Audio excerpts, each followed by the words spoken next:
Je suis sûr que vous avez toujours rêvé d'avoir à portée de main quelqu'un pour vous dire à quel point vos prises de parole sont bonnes ou pas.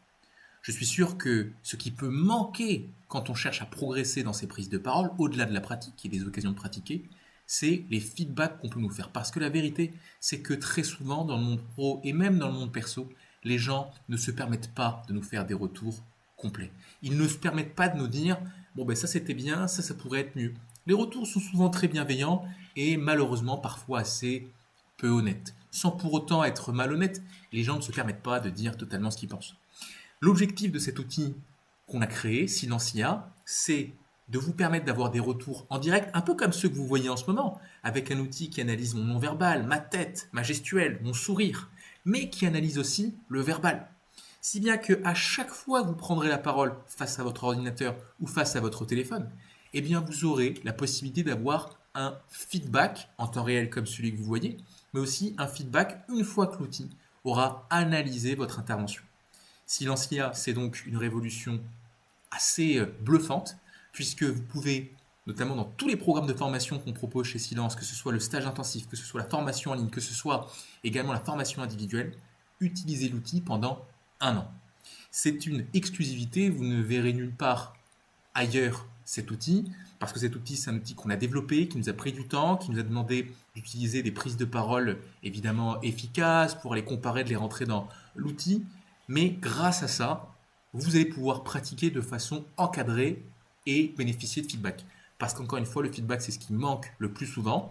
Donc je suis ravi puisqu'on arrive à la fin des 2 minutes et on va ensemble regarder ce que Silencia a analysé concernant ma prise de parole. J'espère qu'il a été clément. Enfin, ça devrait être le cas. A tout de suite de l'autre côté. Et là, ce qui est super, c'est qu'on va pouvoir analyser ensemble ce que Silencia a dit. Alors évidemment, ça prend un peu de temps. Je vais couper la vidéo à ce moment-là et on va se retrouver une fois que l'analyse aura été faite au bout de 1 ou 2 minutes. Et là, on se retrouve du côté de l'analyse de Silencia. Et vous allez voir, ce qui est génial, c'est qu'il y a plein de paramètres qu'on peut observer ensemble. Commençons d'abord par la vitesse et l'intensité. Vous voyez que l'outil mesure si ma vitesse est bonne ou si elle est trop rapide ou trop lente. L'équilibre entre les rythmes, c'est-à-dire qu'il y a 3 rythmes, lent, normal et rapide, et l'idée c'est de varier les rythmes pour ne pas endormir le public. L'outil va aussi mesurer mes silences. Ici, il dit que mes silences étaient un peu trop faibles. Bon, c'est un peu un comble pour un organisme de formation qui s'appelle Silence, mais bon, passons. Le temps de silence, est-ce qu'il était trop court, est-ce qu'il était trop long?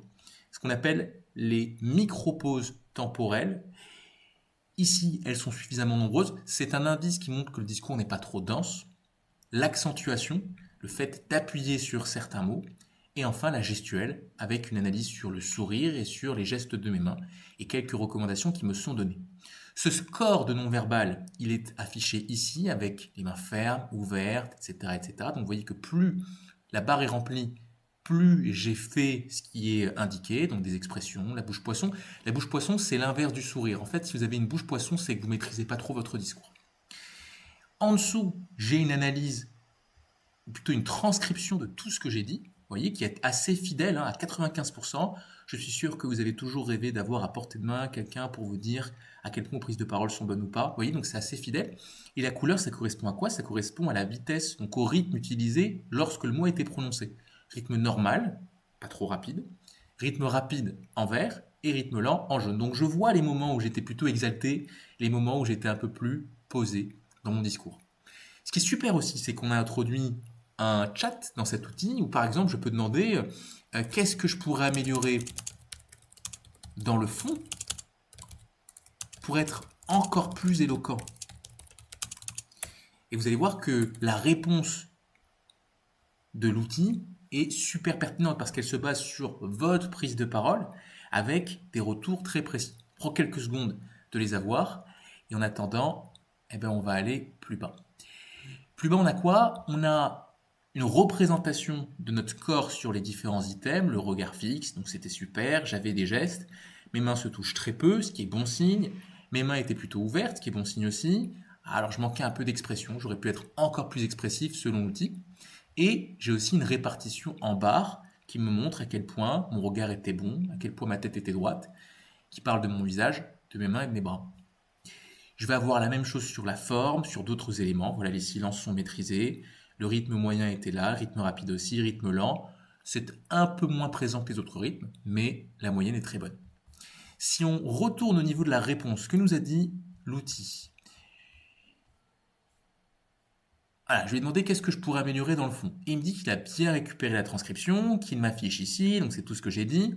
Et sur la base de ça, il me dit voilà, structure claire, assure-toi que tes idées sont bien structurées, des exemples concrets, j'aurais pu ajouter des exemples et des anecdotes, la clarté, éviter les longs paragraphes, il faut que je m'adapte à l'audience, que je crée plus d'engagement émotionnel, que j'anticipe des contre-arguments. Vous voyez, c'est super, je vais lui dire développe le point 6 sur la base de mon discours, en donnant des exemples. Et donc l'outil va me donner des exemples sur la base de mon discours. Vous voyez, donc à partir de ce que j'ai fait, je vais pouvoir m'améliorer dans le fond et dans la forme. Concernant le fond d'ailleurs, le temps que l'outil réponde, j'ai aussi l'analyse sur ce que j'ai dit, avec une analyse sur la temporalité. Est-ce que j'ai utilisé des adverbes concernant la temporalité? Il me dit oui, 4 au total. Super. Succession d'événements. Oui, il y avait des termes qui exprimaient cette succession, comme le mot enfin. Théorème de Dupuy-Buse. Alors, c'est un théorème qui montre si vous avez utilisé les mots essentiels qu'on utilise dans tous les discours. Il se compose de 78 termes, et ici on me dit que j'avais bien utilisé certains termes de ce théorème, ce qui est un indice pour dire que mon discours était bon. Termes de gérondif, ça permet de passer de l'écrit à l'oral, il y en avait quelques-uns, c'est parfait. Des verbes d'action, on me dit qu'il y en avait. Les termes définis, on me dit attention avant de conclure, de penser à introduire ma conclusion pour conclure en conséquence. Les chiffres, on essaie de voir s'il y avait des chiffres, le vocabulaire des émotions, les pronoms d'engagement, les termes trop familiers et vulgaires, les mots à éviter à bannir, on me dit attention, est-ce qu'il y avait certains termes à éviter, les termes de dimension, les termes de transition, l'accentuation des déterminants. On va aussi me dire les mots les plus utilisés, et ça c'est pertinent pour savoir à peu près de quoi parle mon discours, donc le mot outil, feedback, prise pour prise de parole. Quelques conseils supplémentaires qui sont personnalisés.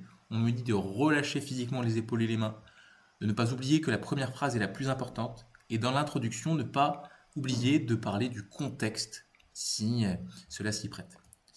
L'orientation du discours, l'outil est capable de déterminer quelle orientation mon discours a, et puis enfin, est-ce que mon discours a une orientation marketing? Ici, ce n'était pas le cas. Revenons à l'échange qu'on avait avec le Silencia. Alors, qu'est-ce qu'il nous dit? Voilà, et il me dit 4 points, identifier les points sensibles, répondre aux objections, utiliser des stats et encourager la discussion.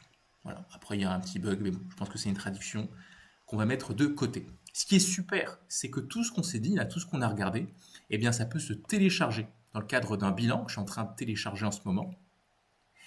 Et ce bilan, il apparaît ici, Silencia Analyse, et vous avez un résumé de tout ce que l'outil vous a affiché dans ce que je viens de vous montrer. Vous voyez, c'est super parce que ça, si on s'en sert régulièrement, eh bien on a du feedback de la part d'un outil qui nous dit quoi faire, comment faire pour nous améliorer. Bien sûr, ça ne va pas remplacer une formation, mais ça va s'ajouter à une formation, et je le disais dans la démonstration de l'outil, aux formations en ligne qu'on propose, aux formations en présentiel qu'on propose, mais aussi aux promotions, bref, à tous les programmes que l'on propose. Ce que je veux, c'est que même quand vous êtes tout seul, vous ayez l'occasion de pratiquer. Et ça permettra d'envoyer voler la pratique face à un miroir, la pratique face à une caméra, parce que là, vous avez l'occasion de pratiquer face à quelqu'un qui va vous donner des retours concrets. Et c'est ça que je voulais réussir à faire avec Silencia, et je suis super content de vous le proposer et de vous donner l'occasion de le tester, notamment en rejoignant nos programmes.